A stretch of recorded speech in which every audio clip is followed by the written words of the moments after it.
Dampak perang yang terjadi di Timur Tengah berimbas pada krisis energi di beberapa negara. Merespon hal tersebut, pemerintah Indonesia menerapkan kebijakan bekerja dari rumah atau work from home 1 hari dalam seminggu, yakni di hari Jumat. WFH untuk ASN bertujuan demi mengurangi beban anggaran dan kebutuhan masyarakat terhadap BBM. Kebijakan ini menyikapi harga minyak dunia akibat perang di Iran. Yang A, penerapan work from home bagi ASN, aparatur sipil negara di instansi pusat dan daerah yang dilakukan sebanyak 1 hari kerja dalam seminggu, yaitu setiap hari Jumat yang diatur melalui surat edaran dari Menpan RB dan SE Mendagri. Sementara Menteri Ketenagakerjaan Yasirli menerbitkan surat edaran terkait penerapan work from home dan program optimalisasi pemanfaatan energi di tempat kerja bagi BUMN, BUMD, dan swasta. Menaker imbau perusahaan swasta juga menerapkan WFH 1 hari dalam seminggu. Pimpinan perusahaan swasta, badan usaha milik negara BUMN, dan badan usaha milik daerah BUMD dihimbau untuk 1. Menerapkan work from home WFH bagi pekerja atau buruh selama 1 hari kerja dalam 1 minggu sesuai kondisi perusahaan. Kalangan pengusaha menyambut baik terbitnya surat edaran Kementerian Tenagakerja soal kebijakan work from home atau bekerja di rumah bagi karyawan swasta, BUMN, dan BUMD. Pengusaha yakin surat edaran menjadi pedoman agar seluruh pihak lebih efisien di tengah krisis global namun tidak mengorbankan produktivitas. Surat edaran Menteri Ketenagakerjaan nomor 6 ini sebenarnya akan menjadi pedoman bagi seluruh pelaku bisnis untuk mendorong transformasi budaya nasional dan terus mengupayakan produktivitas dan kelangsungan usaha. Ketiga, kami juga melihat bahwa SE ini juga mengedepankan kolaborasi, bahwa harus ada diskusi dengan pekerja atau buruh dan atau serikat pekerja atau serikat buruh dalam melaksanakan surat edaran ini. Sementara Direktur Program Indef Aisyah Rahmini bilang kebijakan work from home bagi ASN tidak berdampak signifikan. Namun hal ini akan lebih efektif jika sektor swasta pun ikut dalam kebijakan ini. Kita lihat sendiri jumlah ASN itu sebenarnya kan hanya 3,5 juta orang. Kalau ditambah PPK itu mungkin sampai 6 juta. Jadi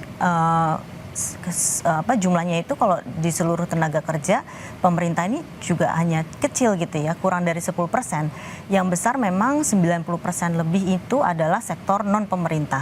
Jadi sebenarnya kalaupun ASN yang tadi mengurangi konsumsi BBM melalui WFH, mungkin dampaknya menurut saya tidak signifikan besar, kecuali nanti ketika SE yang diedarkan oleh diberlakukan itu direspon oleh sektor swasta juga mengikuti WFH, tapi kan tidak semua sektor ya kan yang bisa WFH. Tadi ada beberapa sektor yang mungkin memang seperti sektor industri, pelayanan kesehatan, pendidikan gitu ya, dan energi dan lain-lain. Ini juga kan perlu juga tetap berjalan untuk mendukung produktivitas. Jadi menurut saya mungkin di awal sebagai respon yang terhadap penghematan energi gitu ya 1 hari, tapi itu tidak cukup gitu untuk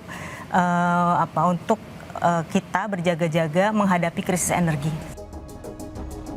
Pemerintah menambahkan kebijakan WFH ini dapat menghemat APBN hingga 6,2 triliun rupiah.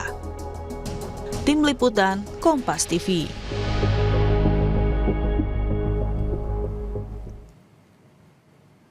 Pemerintah menetapkan kebijakan 1 hari work from home atau bekerja dari rumah sebagai bentuk efisiensi menghadapi ancaman krisis dampak konflik di Iran.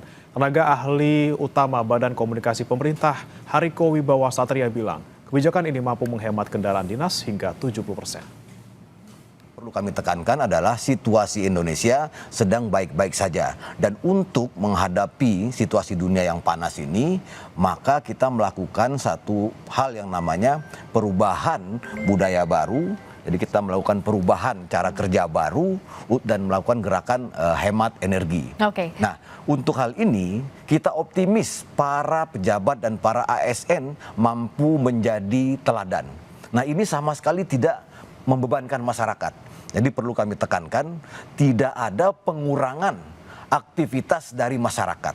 Yang ada adalah pengurangan penggunaan kendaraan dinas hingga 70% oleh para pejabat, kecuali yang listrik dan kecuali kendaraan dinas operasional dan esensial. Tidak ada pengurangan aktivitas masyarakat, yang ada adalah pengurangan perjalanan dinas hingga 70% untuk luar negeri dan hingga 50% untuk perjalanan dinas dalam negeri. Dampak perang Amerika Serikat Israel melawan Iran berimbas pada krisis energi di beberapa negara. Salah satunya adalah harga minyak yang tengah menjadi sorotan.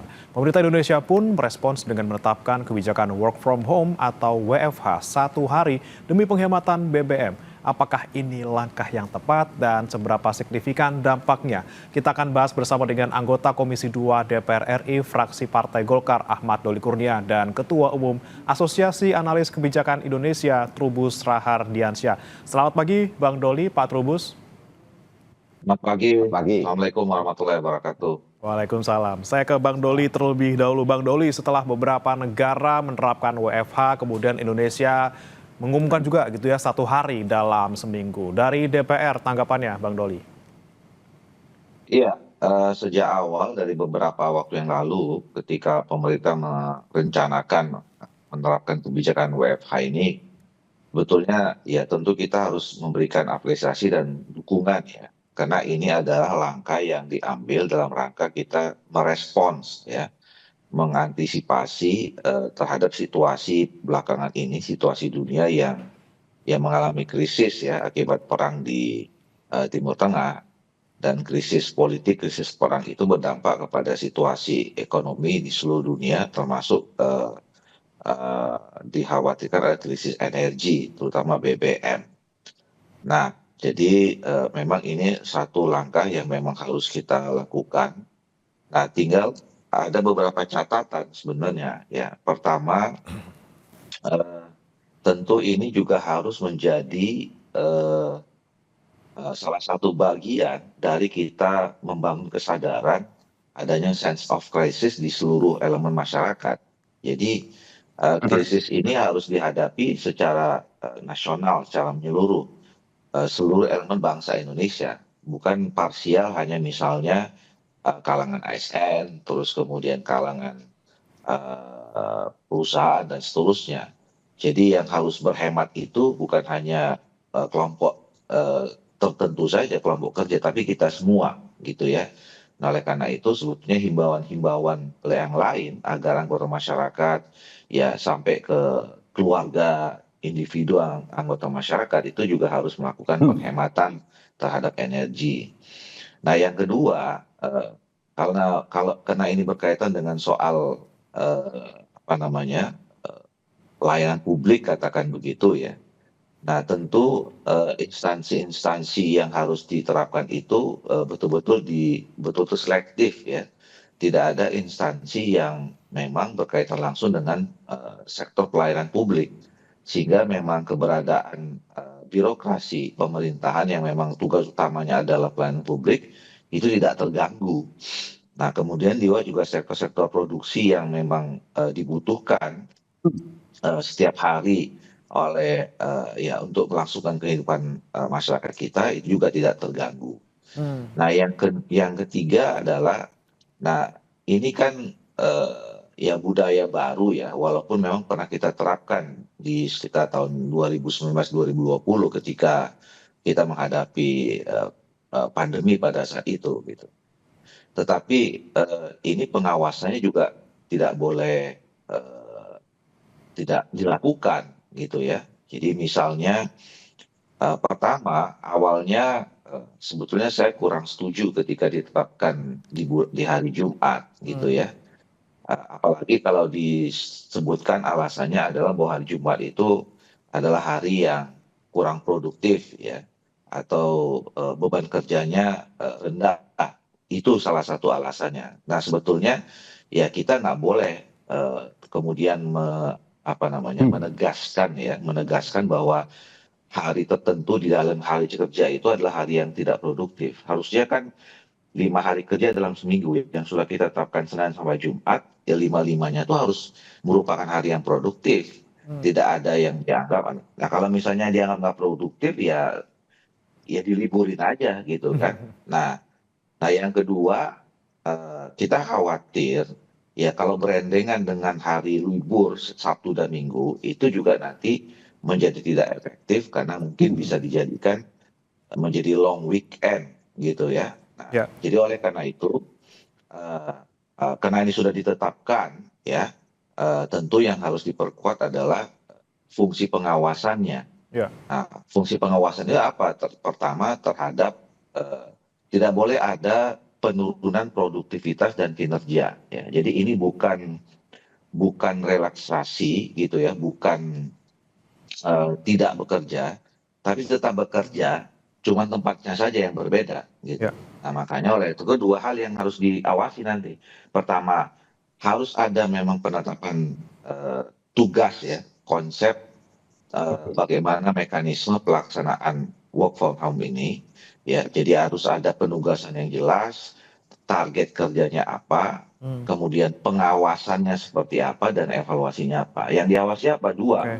Yang pertama, apakah memang kerjanya sesuai target atau tidak. Yang kedua, itu dikerjakan benar di rumah apa tidak gitu. Jangan sampai kan sekarang orang bisa gampang aja kan kerja bisa mengaku kerja di rumah tapi bisa kerja di mana-mana. Nah, kerja di mana-mana itu kan juga pada akhirnya berdampak kepada penggunaan BBM juga. Jadi targetnya nggak tercapai juga Oke. gitu. Nah itu Takutnya yang nongkrong di harus kafe dilakukan. gitu Bang Doli ya, nongkrong di kafe atau Iya, jalan-jalan gitu ya, work from betul. anywhere.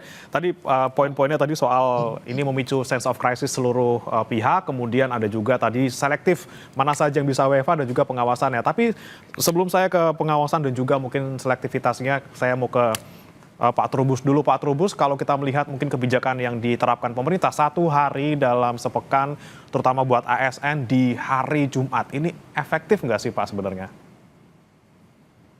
Iya, kalau mengenai efektivitasnya itu sangat tergantung tadi disinggung sama Pak Doli adalah pengawasan. Jadi pengawasan ini tentu dalam hal ini adalah kepala unit kerja di mana dia harus secara aktif mengawasi gerak kerjanya. Tetapi persoalannya kan sampai hari ini pemerintah belum juga menetapkan seperti apa dalam hal ini misalnya aplikasi apa-apa untuk mengontrol mereka agar tidak kerja di rumah. Itu yang harus dipastikan. Nah, karena apa? Karena ya tidak semua ASN itu punya rumah ya. Ini jadi problem juga karena kalau mereka hanya tinggalnya yang sewa golongan kecil misalnya pegawai ASN tapi golongan kecil itu kebanyakan sewa ngontrak. Nah, kalau misalnya di rumah tidak memungkinkan kan artinya di tempat sewanya tidak mungkin kan akhirnya ujung-ujungnya dia keluar juga gitu. Kalau misalnya karena dorongan ada anaknya, ada keluarganya terpaksa dia harus keluar untuk melaksanakan tugas ini berarti ketika keluar kan potensi menggunakan kendaraan dalam arti ada potensi pemborosan anggaran pemborosan ini BBM. Nah, yang kedua memang ini jadi problem adalah yang harus dipastikan jangan sampai ini kan kita tujuannya mengurangi mobilitas kaitannya dengan transportasi kan karena BBM. Nah, tetapi kemudian ketika mereka di rumah berarti ada shifting perpindahan jadi ada di sektor ini rumah tangga jadinya kan di rumah tangga berarti listrik jadi naik ya kan penggunaannya kemudian tentu juga kuota internet misalnya seperti ini kan hal-hal yang kemudian harus juga dipertimbangkan oleh pemerintah dalam hal ini apakah perlu ada insentif ataupun bagaimana sehingga mereka memang ada semacam tanggung jawab. Yang ketiga dalam hal ini sebenarnya kebijakan WFH ini kan bukan hal baru ya tadi singgung sama Pak Bang Doli, tetapi memang kalau itu juga rekomendasi dari International Energy Agency sebenarnya yang berlaku di berbagai negara dan diberlakukan tidak di Indonesia. Tetapi ketika di Indonesia ada persoalan juga bagaimana ASN yang di daerah. Yang di daerah ini artinya ini kan khususnya untuk tingkat mungkin provinsi, untuk tingkat kota madya mungkin bisa atau semikian agak bisa dikatakan efektif lah gitu ya.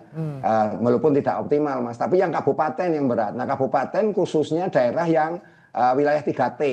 Ini akan sangat membebani dan bagaimana pertama tentu dari sisi kompetensi ASN-nya sendiri karena ini kan sesungguhnya budaya baru yang tadi disinggung Bang Doli adalah bagaimana transformasi budaya baru mereka menggunakan sistem digital. Pengetahuan digitalnya jujur saja sampai sekarang masih relatif rendah gitu ya. kemudian juga dalam hal ini bagaimana pelayanan-pelayanan publik di daerah yang memang masyarakatnya juga masih menuntut langsung gitulah. Ini yang harus juga dipastikan gitu. Karena apa? Karena masyarakat dengan literasi digital yang rendah itu juga kemudian mau tidak mau harus menuntut satu layanan yang langsung. Meskipun kebijakan ini memang karena masih berjalan 2 bulan seperti testing the water sebenarnya ini diuji di lapangan, tetapi yang jelas bahwa ini akan mengubah perilaku setidaknya bahwa sektor-sektor yang istilahnya kan sektor ada 2, ada sektor teknis. Kalau di Kementerian Lembaga ada kementerian lembaga yang sifatnya teknis yang melayani langsung kepada masyarakat. Tetapi kemudian ada juga non teknis. Yang non teknis selama ini sudah berjalan memang seperti BRIN, dan kemudian Bappenas ini sudah melaksanakan semua Mas. Sebelum ada kebijakan ini sudah seperti itu. Tetapi bagaimana kementerian-kementerian yang teknis, nah ini yang perlu diatur sedemikian rupa supaya tidak kesan nanti nggak semua ASN bisa WFH. Harusnya kan ada semacam giliran karena kita tujuannya efisiensi. Tapi ini juga nggak bisa terlalu ketat karena kalau WFH-nya terlalu ketat ya nanti ngerem otomatis nih pertumbuhan ekonomi yang kena gitu. Jadi ini hal-hal yang harus juga dipertimbangkan agar mobilitas masyarakat itu tetap dalam posisi yang sama. Nah, yang terakhir kaitan dengan di daerah ini yang problem daerah ini memang persoalan-persoalan yang berkaitan bagaimana kemudian agar masyarakat juga tidak merasa ditinggalkan atau merasa tetap lain. Karena gini, ASN di daerah kan di bawah OPD Mas, OPD organisasi perangkat daerah. Nah, organisasi perangkat daerah itu biasanya yang tanggung jawabnya ada di kepala daerah itu, kepala daerah bupati atau wali kota. Nah, bupati wali kota ini kemudian biasanya yang diminta mengawasi itu namanya Badan Kepegawaian Daerah gitu atau inspektorat misalnya. Nah, ini kan harus dilihat juga jangan sampai kemudian inspektorat ada keengganan atau ada mungkin juga ada bahasanya nggak mungkin kan jeruk minum jeruk gitu mengawasi terlalu tegas. Ini juga nggak harus juga dilihat secara ini karena di berbagai kabupaten kota juga masih banyak ASN yang masih kurang. Nah, ini kan apalagi belakangan soal mereka yang P3K karena karena ada kebijakan pemerintah terkait penggunaan APBD-nya itu maksimal 30% hanya untuk ini gaji ini ASN ini. Nah, otomatis kan harus ada perubahan-perubahan di situ gitu loh Mas. Ya. Itu menurut saya pandang itu. Banyak sekali kemudian poin-poin yang masih perlu dipertimbangkan gitu oleh pemerintah. Tapi kalau kita lihat, saya ke Bang Doli, kalau kita lihat mungkin dari segi pemerataan belum gitu ya, secara infrastruktur, secara mungkin hal-hal yang mendukung seperti internet maupun juga dari sumber daya manusianya sendiri, misalnya belum semuanya melek digital, apalagi mereka yang tinggal di daerah-daerah 3T seperti itu. Apakah kemudian penetapan WFH yang sudah mulai ini kemarin dilakukan terlalu cepat sehingga kemudian belum mempertimbangkan hal-hal seperti itu, Bang Doli? Iya, tentu itu adalah bagian dari konsekuensi ya. Jadi ketika kita mengambil kebijakan ini, segala sesuatunya memang harus dipersiapkan dengan baik. Nah, yang kemudian adalah bahwa, nah ini harus kita jadikan momentum ya. Memang mungkin kita tidak berharap bahwa ini akan berlangsung lama misalnya, karena ini sementara untuk menghadapi krisis saja gitu. Dan tentu nanti dalam waktu tertentu harus dievaluasi ya. Mungkin ya kita lihatlah perkembangan 1 bulan misalnya, apakah betul bahwa terjadi efisiensi misalnya. Kemudian terjadi efisiensi di tengah misalnya kalau ada kendala-kendala seperti yang disampaikan tadi soal jaringan internet, kemampuan sumber daya manusia menghadapi proses digital dan seterusnya gitu. Nah, tapi yang paling penting juga adalah ini harus kita jadikan momentum untuk membangun kultur baru ya, cara kerja baru ya, yang sebetulnya kan dunia juga sudah mulai masif memperkenalkan cara kerja yang seperti ini ya. Kita tidak mau atau tidak suka atau tidak suka, mau tidak mau harus juga menghadapi perkembangan sistem digital kita. Ya, semua bentuk pelayanan publik itu sudah mulai mengarah kepada sistem digital gitu ya. Orang juga di mana-mana sudah membangun co-working space misalnya. Nah, jadi efisiensi, efektivitas kerja itu harus terus ditumbuhkan, ya, didorong dalam situasi apapun, ya, bukan hanya karena memang sekarang kita menghadapi krisis. Nah, oleh karena itu kita berharap pasca krisis ini gitu ya, budaya baru yang lebih efisien, lebih efektif itu juga terus berlangsung. Nah, makanya ini harus kita jadikan sekali lagi momentum pembelajaran buat kita untuk mengembangkan tradisi baru, cara kerja yang lebih efisien dan lebih efektif gitu. Oke, momen untuk perubahan kultur selain untuk menghadapi krisis. Kemudian saya ke Pak Trubus lagi. Pak Trubus, Ya. kalau kita bicara tadi Bang Doli mungkin bisa kita lihat evaluasi selama 1 bulan. Nah, kira-kira kalau dari Pak Trubus sendiri bagaimana kemudian evaluasi ini nanti bisa berlangsung? Berapa lama kira-kira butuh waktu untuk melihat bagaimana pelaksanaan di lapangan dan mekanisme evaluasinya seperti apa? Apa saja yang harus kemudian diperhatikan dalam pelaksanaan ini? Iya, menurut saya memang ini ideal ya kalau memang 1 bulan lah, karena ini kan pemerintah baru menawarkan 2 bulan untuk jangka pendek ya sifatnya gitu. Kalau dalam skenario planning kebijakan itu 2 bulan itu pendek gitu, sehingga ini 1 bulan nanti dievaluasi. Saya sepakat dengan Pak Doli. Tetapi memang harus juga evaluasi yang terukur. Nah, ini yang menjadi problem adalah evaluasi itu kan tentu pada kerangka produktivitas dan kinerja kan. Ini yang harus ditekankan. Karena apa?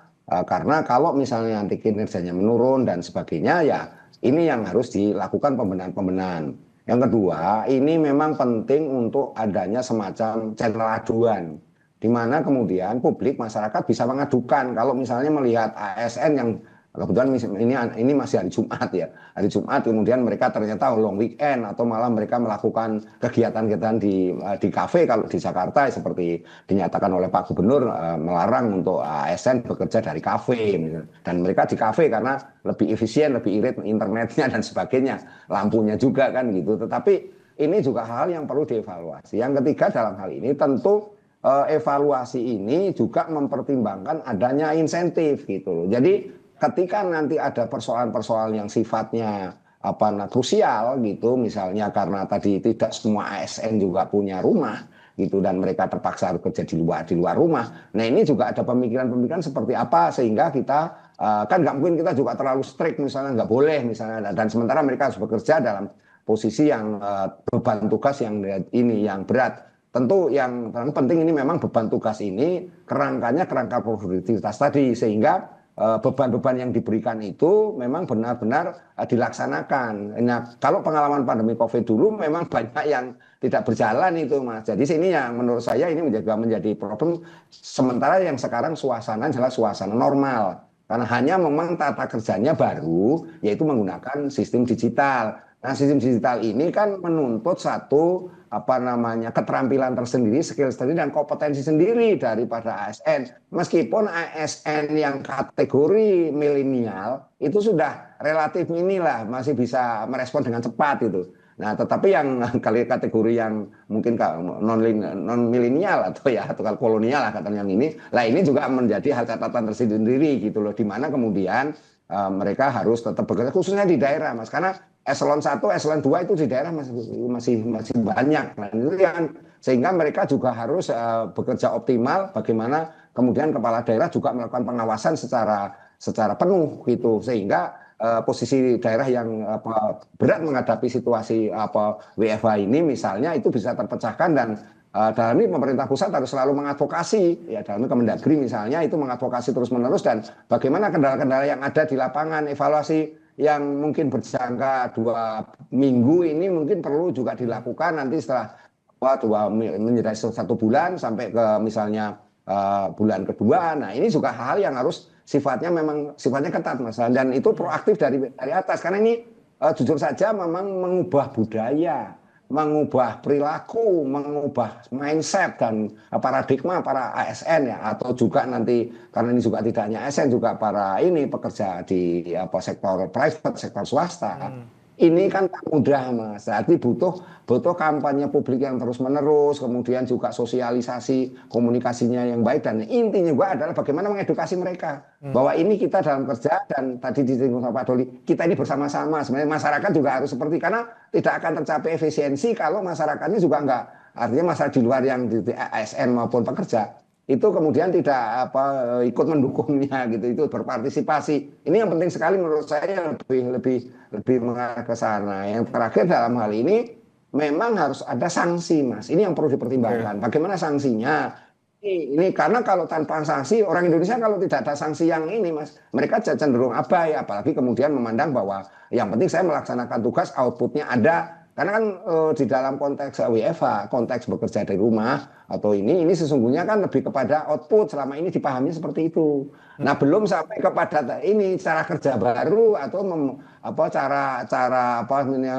mekanisme prosedur yang teknis yang baru dalam mana mereka menyelesaikan pekerjaan secara cepat. Ya. Tetapi pada bagaimana mereka yang penting saya melaksanakan perintah pimpinan, sementara saya yang penting saya bekerja, dan ini susah juga ketika mereka di rumah. Apakah mereka bisa fokus ini? Ya kita harapkan mereka fokus, tapi kan biasanya di kantor aja ada bosnya aja nggak fokus, bagaimana nggak ada kan juga hal-hal yang harus ini hal-hal yang perlu harus jangan sampai kemudian kita niat adalah untuk melakukan efisiensi. Target pemerintah 6,2 triliun ini kan sesuatu yang sangat meskipun ada berpendapat itu tidak signifikan ke dalam konteks keseluruhan, tetapi ini kan secara bertahap saya meyakini adalah cara untuk mengubah perilaku, mengubah cara kerja, mengubah kita mencapai target-target yang sudah ditetapkan, khususnya adalah kerangka SPBE, yaitu sistem pemerintahan berbasis elektronik atau sistem digital.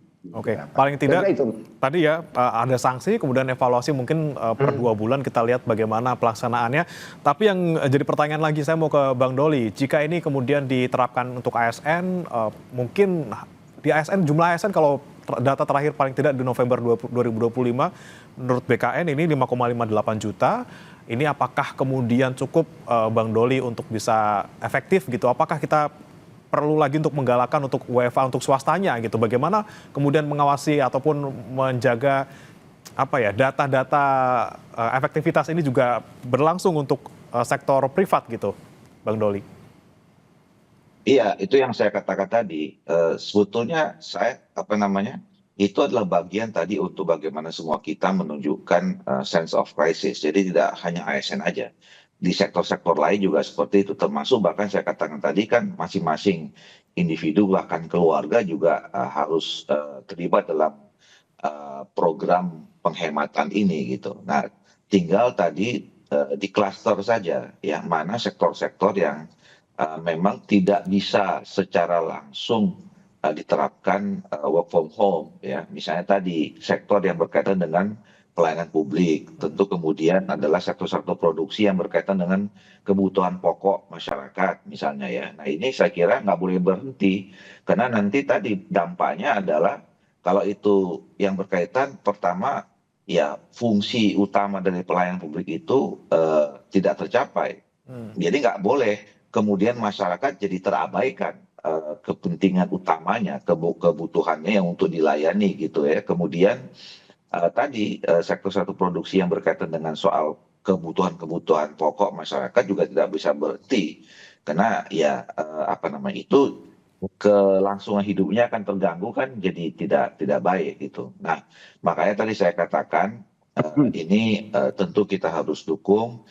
Dukungnya itu adalah tadi A sampai Z-nya itu adalah pertama tadi konsep kerjanya seperti apa, penugasan apa saja tugas-tugas yang kemudian harus dikerjakan dan kemudian targetnya apa.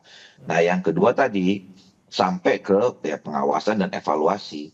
Nah evaluasinya itu adalah berkaitan dengan dua ya. Pertama tadi soal apakah terjadi penurunan produktivitas kerja atau tidak. Nah kalau terjadi ya mungkin kita harus pertimbangkan untuk tidak diteruskan. Nah yang kedua adalah apakah memang terjadi penghematan. Makanya beberapa waktu sebelum ini saya juga sampaikan, pemerintah juga harus menjelaskan sebetulnya kalau terjadi penerapan WFH ini, sebetulnya angkanya berapa yang bisa kita tujukan terjadinya penghematan itu ya. Pertama apakah kan waktu itu disebutkan sekitar terjadi penghematan 20% misalnya. Nah 20% itu kalau dikonversi ke angka berapa ya. Nah jadi kita semua masyarakat tahu bahwa terjadi memang efisiensi yang memang cukup signifikan. Nah yang kedua nanti pada saat evaluasinya benar nggak terjadi misalnya penghematan seperti itu. Nah kalau misalnya nanti tidak tercapai, ya itu yang sekali lagi saya mengatakan itu adalah bagian dari kita untuk pertimbangkan untuk tidak diteruskan Nah, tapi kalau misalnya semua target tercapai, tidak terjadi penurunan produktivitas, kemudian sampai memang terjadi penghematan yang 20% atau di konversi angkanya berapa, ya tentu sampai 2 bulan terakhir kita akan terus jaga dan kemudian kita awasi gitu. Oke, baik. Lagi-lagi tadi ya, bagaimana metode pengukurannya supaya semuanya berdasarkan data dan kita bisa melihat efektivitasnya. Terakhir saya ke Pak Trubus, singkat saja Pak Trubus, bagaimana kita bisa menjaga keseimbangan nih antara efisiensi yang ingin kita capai dan juga bagaimana output pelayanan publik dan juga mungkin kebutuhan masyarakat agar juga tidak terabaikan. Iya, ini memang ada semacam kolaborasi sinergitas ya di berbagai sektor dalam rangka terwujudnya satu efisiensi, ya, satu penghematan yang sesuai ditarget oleh pemerintah. Nah, tentu dalam hal ini kolaborasinya tidak saja tingkat struktur istilahnya kementerian lembaga, tapi juga bagaimana daerah, kabupaten, kota sampai dalam hal ini sampai ke tingkat RT RW, kelurahan. Nah, ini juga harus diedukasi semua.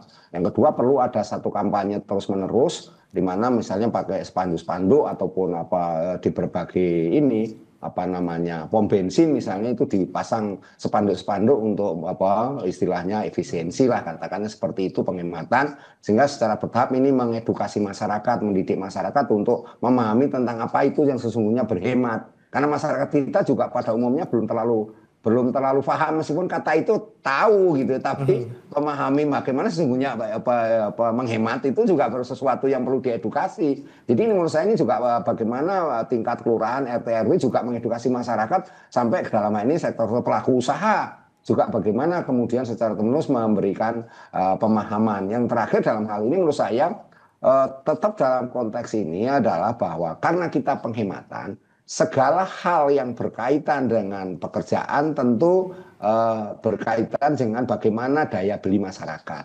Nah, ini daya beli masyarakat harus tetap dijaga, jangan sampai nanti istilahnya malah daya beli masyarakat menurun. Maka saya katakan ini kalau dilakukan istilahnya WFH itu kemudian direm berat ya. Kalau remnya terlalu keras ya otomatis pertumbuhan ekonominya terdampak berat itu. Tapi kalau kemudian kita istilahnya ya tipis-tipis lah gitu, bagaimana ada fleksibel juga, saya rasa ini akan ini, karena kan tujuan kita adalah mengubah transformasi budaya kerja baru, yaitu digital. Kita pelayanan semua digital. SPBE, sistem pemerintahan berbasis elektronik digital itu yang sudah dicanangkan sejak pemerintahan sebelumnya itu sekarang menjadi harus diimplementasikan gitu. Kalau dulu kan baru wacana yang dilemparkan dan sudah ada Perpres PP ya, peraturan pemerintahnya. Tetapi yang sekarang ini memang betul-betul harus didesain sedemikian rupa agar kalau di daerah itu OPD organisasi perangkat daerah itu betul-betul menerapkan semua gitu loh Mas. Ini yang penting. Nah, di satu sisi swasta juga menyesuaikan bagaimana swasta ini juga membuat satu desain. Nah, menurut saya ini ada penting banget adalah dialog publik Mas. Ada konsultasi publik sehingga diajak mereka untuk buruh karyawan yang memang butuh diajak bicara. Ini sebaiknya seperti apa kaitan dengan penghematan tadi memang yang harus kita capai bersama. Intinya seperti itu Mas. Kolaborasi, sosialisasi supaya kemudian kebijakan ini dilakukan oleh seluruh lapisan gitu ya. Kita bisa mencapai penghematan tapi tidak mengorbankan pelayanan publik dan juga tidak menekan pertumbuhan ekonomi, dan juga nanti output terakhirnya seperti kata Bang Doli, kita bisa merubah kultur kerja kita menjadi lebih efisien walaupun tidak dalam kondisi krisis. Terima kasih Bang Ahmad Doli Kurnia, anggota Komisi 2 DPR RI fraksi Partai Golkar, dan juga Pak Trubus Rahardiansyah, Ketua Umum Asosiasi Analis Kebijakan Indonesia, sudah bergabung bersama kami di Sapa Indonesia Pagi. Selamat pagi. Pagi. Jangan beranjak saudara, tetap bersama kami di Sapa Indonesia Pagi. Kami akan kembali dengan informasi KPK kembali menggeledah rumah politisi PDIP yang juga Wakil Ketua DPRD Jawa Barat Ono Surono di Indramayu, Jawa Barat. Penggeledahan terkait kasus dugaan suap di Kabupaten Bekasi.